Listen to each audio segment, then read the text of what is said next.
Senhora José de Alencar, quarta parte, capítulo 7. Deviam ser 11 horas quando o Tilbury chegou a Laranjeiras. Seixas, embora não pensasse em ocultar-se, desejava, para não despertar a curiosidade, que em casa se não apercebessem de sua volta. Mandou parar o Tilbury a alguma distância e subiu, sem rumor, a escada particular que levava a seus aposentos. A porta do gabinete estava fechada interiormente e ele esquecera essa manhã de levar a chave. Foi obrigado, portanto, a dar a volta pela saleta.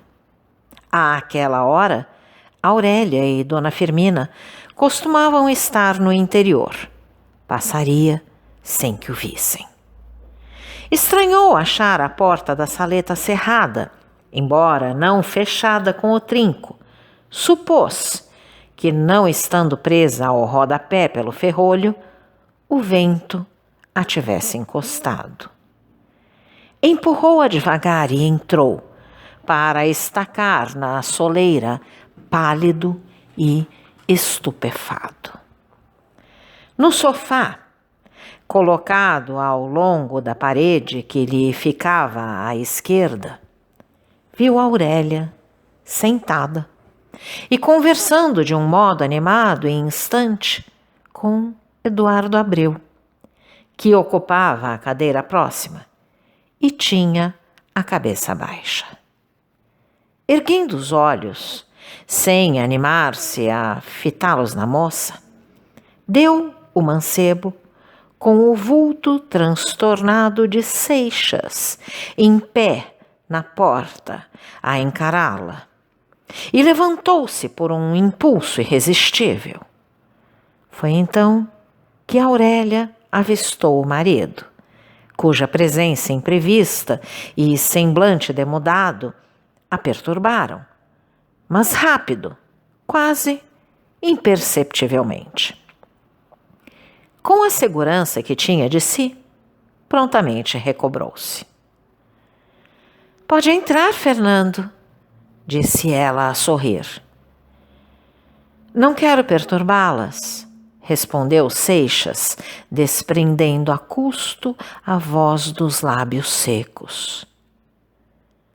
"O negócio é urgente", tornou ela, "mas pode bem suportar a demora de alguns minutos. Sente-se, Sr. Abreu." Seixas dera alguns passos automaticamente pela sala adentro. "Não foi hoje a repartição?" perguntou Aurélia, para disfarçar a confusão dos dois, o marido e o hóspede. "Voltei à procura de um papel que me esqueceu. Com licença." Seixas aproveitara o primeiro ensejo para fugir desse lugar onde temia representar alguma cena ridícula ou medonha. Fazendo um cumprimento a esmo, retirou-se, apressado, na direção de seus aposentos. Se até ali tinha necessidade de dinheiro, agora, mais do que nunca. Foi direto à sua secretária. Abriu a gaveta onde guardava os seus papéis antigos. Espalhou-os pelo tapete de mistura com outros objetos. E, encontrando afinal a cautela que procurava, saiu precipitadamente pela escada particular. Parou na porta para deixar passar o Abreu, que descia. Quando o viu de longe, meteu-se no Tilbury e voltou à cidade. Aurélia, logo que o marido retirou-se, estendeu a mão a Abreu, dizendo-lhe: "Não tenho direito de recusar e espero que não me prive desta satisfação. Adeus, seja feliz." O mancebo apertou comovido a mão gentil que lhe era oferecida com tanta sinceridade, e, balbuciando expressões de reconhecimento, despediu-se. Apenas ele desapareceu na escada. Aurélia dirigiu-se ao gabinete do marido. Bateu à porta e chamou-o. Não recebendo resposta, entrou. A primeira coisa que viu foi a gaveta da secretária escancarada e a arruma de papéis atirada sobre o pavimento. A moça certificou-se que Seixas não estava em casa. Adivinhou que saíra pela escada particular, cuja porta fechara, levando a chave. Lançando um olhar aos papéis esparsos e resistindo à ânsia de conhecer aquelas relíquias de um passado que não lhe pertencia, encaminhava-se à porta para sair. Eis que descobriu, entre os maços de cartas, um trabalho de tapeçaria. Apanhou-o para examinar, com simples curiosidade artística. Era uma fita de marcar folha de livro. Tinha bordados a fio de ouro, de um lado, a palavra amor. Do outro lado, em semicírculo, o nome Rodrigues de Seixas, no centro do qual estava um monograma composto de um F e um A entrelaçados. Esta prenda de Adelaide Amaral e a alusão ao próprio casamento feita na comunidade do apelido não diziam novidade a Aurélia. Ela sabia coisas talvez mais pungentes para seu amor. Porém, o tempo já as tinha expungido da memória. Eram a cicatriz que essa lembrança crua veio reabrir e ulcerar. Todo aquele passado doloroso, de que mal começava a desprender-se, surgiu de novo ante ela, como um espectro implacável. Curtiu novamente, em uma hora imóvel, todas as aflições e angústias que havia sofrido durante 2 anos. Esta fita escarlate queimava-lhe os olhos e os dedos como uma lâmina em brasa, e ela não tinha forças para retirar a vista e a mão das letras de ouro e púrpura que entrelaçavam com o nome de seu marido o nome de outra mulher. Afinal, prorrompeu a indignação. A seda rangiu entre as mãozinhas crispadas que debalde tentaram espedaçá-la. Não conseguindo seu intento, a moça levou à boca a fita, num soberbo ímpeto de cólera, cortou com os dentes os fios que teciam as letras e dilacerou a prenda de sua rival. Atirou então de si, com asco, os fragmentos, mas em lugar onde não escapassem à vista do marido, e foi encerrar-se em seu toucador. Seixas entrou à hora habitual. De ordinário passava pela saleta, onde sempre encontrava a mulher que, já vestida para a tarde, vinha esperá-lo. Trocavam algumas palavras, depois do que ele ia ao seu quarto preparar-se para o jantar. Nesse dia, subiu pela escada particular. Já estava senhor de si, mas quis evitar o encontro, naturalmente, porque necessitava daqueles momentos. Efetivamente, logo que chegou ao gabinete, sem dar-se ao trabalho de apanhar os papéis que jaziam pelo chão, nem aperceber-se dos fragmentos da fita que estavam em cima da secretária, abriu uma gaveta de segredo, tirou um livrinho de notas, de que extraiu alguns algarismos. Sobre estes começou uma série de cálculos e operações que o absorveram até o momento de chamá-lo o criado, para jantar. Aurélia não podia ocultar sua irritação. Crivou o marido de remoques e epigramas. Nem a inofensiva dona Firmina escapou a essa veia sarcástica, mas o alvo principal foi Adelaide, sobre quem choveram as alusões. Seixas mostrou-se indiferente às provocações. Deixou passar os motejos sem redarguir, mas sua fisionomia desdenhosa e sobranceira opunha à exacerbação da moça fria a surda resistência que ainda mais a irritava. O orgulho contrariado de Aurélia acerava o gume às suas armas para abater aquela atitude de ameaça que a afrontava, mas não o conseguiu.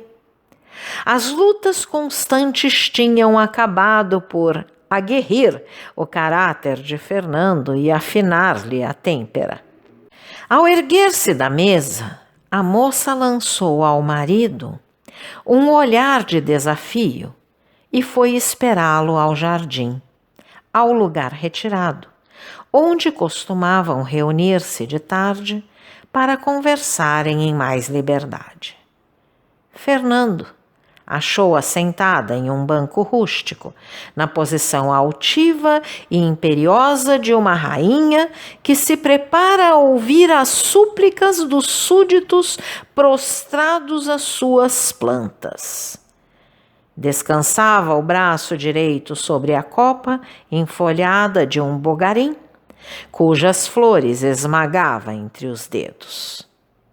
Seixas sentou-se de fronte.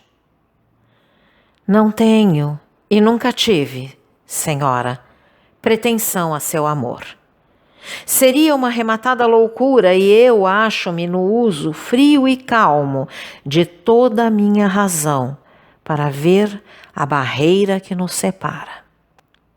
Também não tenho direito de pedir-lhe contas de seus sentimentos, nem mesmo de suas ações, desde que não ofendam aquilo que o homem preza acima de todos os bens. Abdicando na senhora a minha liberdade e com ela a minha pessoa, uma coisa, porém, não lhe transferi e não o podia: a minha honra. E de que serve a mim esse traste, a sua honra? Não me dirá? Interrogou Aurélia com a sátira mais picante no olhar. Lembre-se que a senhora fez-me seu marido e que eu ainda o sou.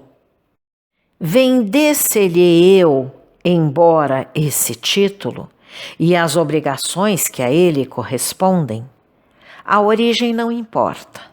Ele existe e atesta-me esse direito reconhecido, ou antes, conferido por si mesma. O direito que tem todo o esposo, se não à fidelidade da mulher, ao menos ao respeito da fé conjugal e ao decoro da família. Ah, deseja que se guardem as aparências e contenta-se com isso? Por enquanto. Aurélia, relance ou um olhar com o intento de surpreender o pensamento do marido na expressão da fisionomia. Terá a bondade de dizer-me qual é esse escândalo do que se queixa? Já não se recorda?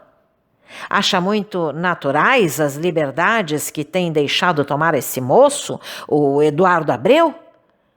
Haverá um mês em uma noite de partida, a senhora conversava com ele de um modo que deu tema às pilhérias do Moreira. Nessa ocasião, não castiguei a insolência desse fato para evitar uma cena. Foi na noite da valsa? Não contente com isso, leva a inconveniência a ponto de receber aquele moço na ausência de seu marido e só em um colóquio reservado como os encontrei. Acabou? Creio que é bastante. Bem, toca-me a vez de responder. Como confessou, não lhe devo conta de minhas ações. Só o homem a quem eu amasse teria o direito de mas pedir. Quero, porém, supor um momento que o senhor fosse esse homem. Hipótese absurda, que eu figuro somente para mostrar-lhe que, ainda assim, é para estranhar a sua susceptibilidade. Oh, pareço-lhe um Otelo, disse Fernando a chasquear. Não, Otelo tinha razão em todos os seus ultrajes e brutalidades. Amava e com paixão, mas o senhor não é aqui outra coisa mais do que o advogado da decência. Fernando, esmagado pelo sarcasmo contra o qual não podia reagir, teve ímpetos de confessar a essa mulher toda a insânia do amor que sentia. E depois, quando ela exultasse com seu triunfo e a humilhação dele, abatê-la a seus pés. Então, caro audioleitor, se você gostou deste conteúdo, deixe seu like e inscreva-se no canal ativando o sininho para ser notificado dos próximos vídeos, com os próximos capítulos deste e de outros livros que estarei publicando. Um grande abraço e até a próxima!